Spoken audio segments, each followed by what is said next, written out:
Georgia Tech researchers had been working on an idea to simplify traditional direct air capture (DAC) systems.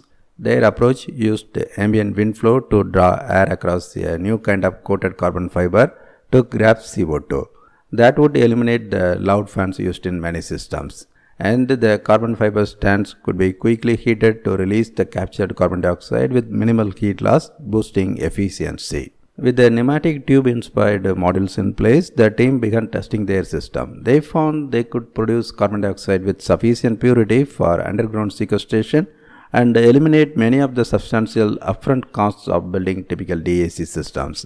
They described their design and approach in the journal Joule. The researchers found their system could capture CO2 for $150 to $200 per ton, significantly less than commercial systems under construction that are estimated to capture carbon for $300 to $600 per ton. DAC systems use heat to release CO2 from saturated filter materials.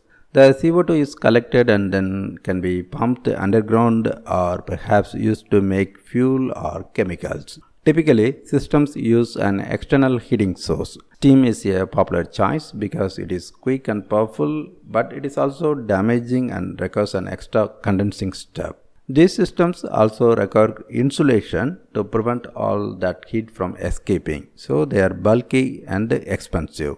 The research team created unique carbon fiber strands coated with a carbon-loving sorbent. The carbon fiber core heats from the inside out, resulting in fast and even heat distribution. The researchers' system uses fewer components overall. The design deploys a series of their bank tube inspired modules with carbon fiber strands in a circle to capture CO2 no matter which way the wind blows. The system uses a single vacuum pump that spins from module to module during the regeneration phase. And there is no need for steam generators, pumps, and condensers to release the CO2 and recharge the stands. Both of those changes mean the system is simpler overall and cheaper upfront to build and deploy.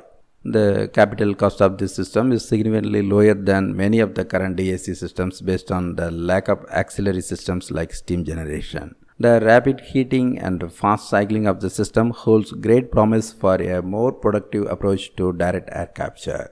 Ideally, the team's DAC system could be situated with a wind farm using renewable energy from wind turbines. But even using power from the current grid, the team's design would still remove enough CO2 from the atmosphere to be carbon negative. Another advantage to the team's approach is the carbon fiber stand. The material has the right mechanical and electrical properties, and it is readily available, sustainably manufactured in large quantities, and not prohibitively expensive.